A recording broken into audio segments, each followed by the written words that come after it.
We have traveled some several thousand miles across the sea, from the nation of Doma, in hopes that we might find sanctuary in these lands. Sanctuary, Lady Yugiri?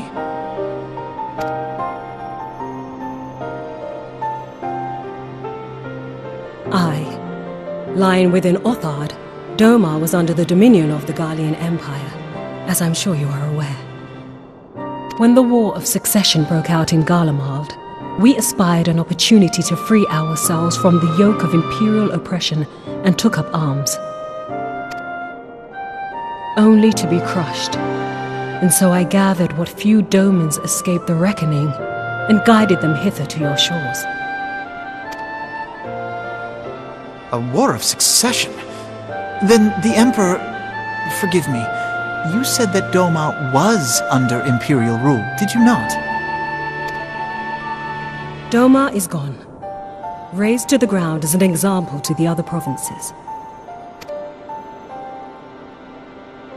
12 have mercy. And your people? On a ship anchored in Vesper Bay, flying borrowed colors. Many were complicit in the rebellion, or akin to those who were. They will not come ashore until I send word that it is safe to do so. I sought an audience with your rulers, but was summarily refused. The lords of Ul'dah are not wont to entertain foreign refugees without suitable encouragement. Mayhap I was foolish to expect otherwise. But our supplies run low and we have young ones in urgent need of care. I have seen the tents outside the gates, however. We are not the first to seek asylum, nor will we be the last. Be that as it may, Ul'dah is no friend to Garlemald. Your tale would stir the hearts of many men and women here. The Sultana and the Syndicate will not be so easily swayed, but I shall see that you are granted an opportunity to plead your case.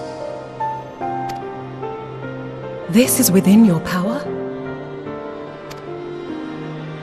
Well, far be it from me to boast, but I do have the ear of certain influential individuals.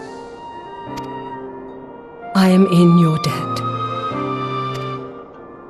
Lady Yugiri, forgive me for observing, but your choice of attire seems like to evoke feelings of mistrust.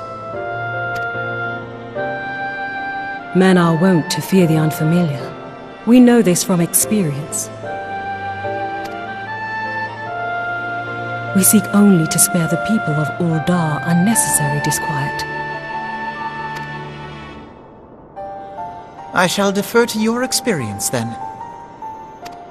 I thank you for your understanding. It seems I have urgent business with the Flame General. I leave our guests in your capable hands.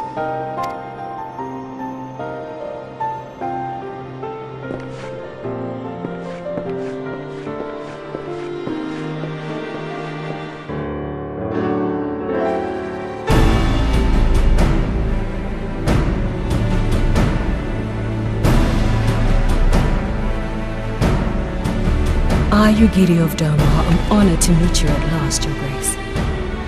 To mark this auspicious occasion, I should like to present to you the finest treasures our humble nation has to offer.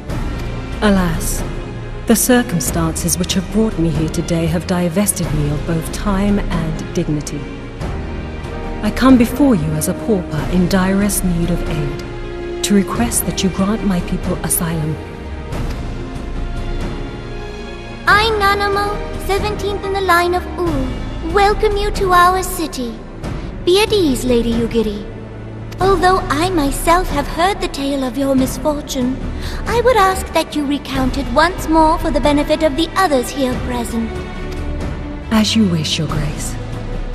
For many years, my nation, Doma, suffered under the yoke of imperial rule, and my people yearned to be free. Thus, when a war of succession broke out in Garlemald, we sought to take advantage of the chaos and reclaim our liberty. Alas, our enemy proved less preoccupied than we had hoped, and our rebellion was put down in the most brutal fashion. Those who survived, how many do they number? More than 200 souls huddle within the cramped confines of our own galleon's hold. Yet this figure accounts for but one of a number of ships which escaped the Purge. It is my hope that you will allow us all to dwell within your walls. Should that prove unfeasible, however, I humbly ask that you accept as many of my people as your resources allow. Pray understand, we do not beg a boon, but propose instead an arrangement.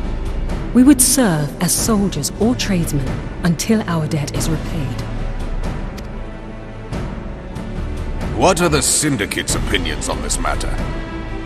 I, for one, think it's a marvelous idea. Lady Yugiri and her people strike me as an industrious lot, and there are parts of the city which have yet to be fully restored. If they are willing to work, I see no reason not to let them. The head of the Mirage Trust is not known for his generosity. He sees profit in this. I agree. That said, these are foreign refugees. To admit them would require a formal resolution. Shall we call a vote?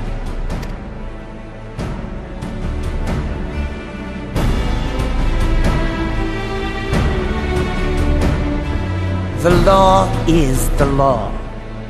Lord Lolorito? Tell me, are you blind or willfully ignorant? Even now, our streets are choked with the displaced victims of the Calamity and Alamigan refugees. They live hand to mouth, subsisting on aid provided by the immortal flames, the cost of which grows ever higher. The wealth of Ul'dah is not without limits, my friends. And need I remind you that these refugees are prone to violence and criminal activity? You have all read the reports, I think. Without homes or employment, it is only a matter of time before men grow desperate and take that which they imagine has been unjustly denied them. Yet, knowing this, you would have us swell their ranks. Mayhap you think the brass blades and the flames are not hard-pressed enough? Some say the chairman of the East Aldenard Trading Company passes Gil thrice daily.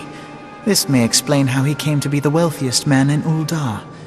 Or it may simply be that he's ruthless beyond reckoning. Surely the Sultanate can support the few hundred domins Lady Yugiri represents. That our resources have been taxed, I do not deny. But we are hardly in danger of financial collapse. I move that an exception be made. An exception, Your Grace? I am suddenly reminded of a similar debate some years ago regarding a number of Alamigan refugees, if memory serves. What were your words that day? Yes, the law is the law, and so our visitors remained in Little Alamigo. Mayhap our wise and benevolent Sultana would be so good as to enlighten us as to which other of our laws should not be upheld. Mind your tongue, Lolorito. My lord, I share your concern for the welfare of our great nation, but we must endeavor to take a longer view. You know as well as I that people can be a resource still more precious than Gil. Precious or not, they were never yet so reliable. And unlike those who frequent your establishment, I have no desire to gamble with my future. Ul'dah's greatest asset is, and has ever been, her material wealth. We risk this at our peril. One need only look to Teleji Adeleji's example for evidence of the danger in allowing sentiment to dictate policy. How far the vaunted Mirage have fallen, both in repute and profitability, since he began employing refugees. How I choose to conduct my affairs is not your concern, my lord. A proposal has been tabled. Given its urgency, I move we forego further debate and call a vote. To accept the Doman refugees or not. Those in favor, I bid you remain. Those opposed, I bid you leave.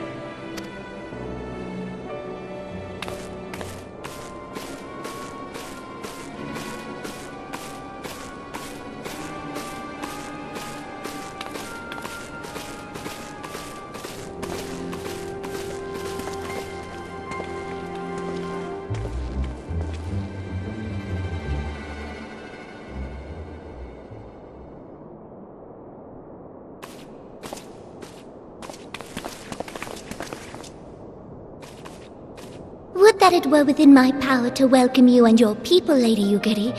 As you have observed, however, my authority in such matters is regrettably limited. Without the consent of the Syndicate, I cannot act. I understand, Your Grace, and I appreciate all that you have done on our behalf. The nerve of the man! If that bastard had not forsaken the eastern trade route, little Alamigo would now be thriving.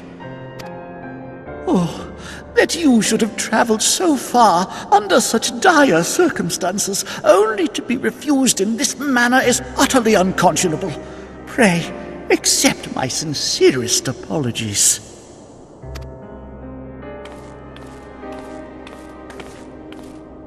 Now that the Empire no longer poses an immediate threat, they see little reason to maintain the pretense of unity.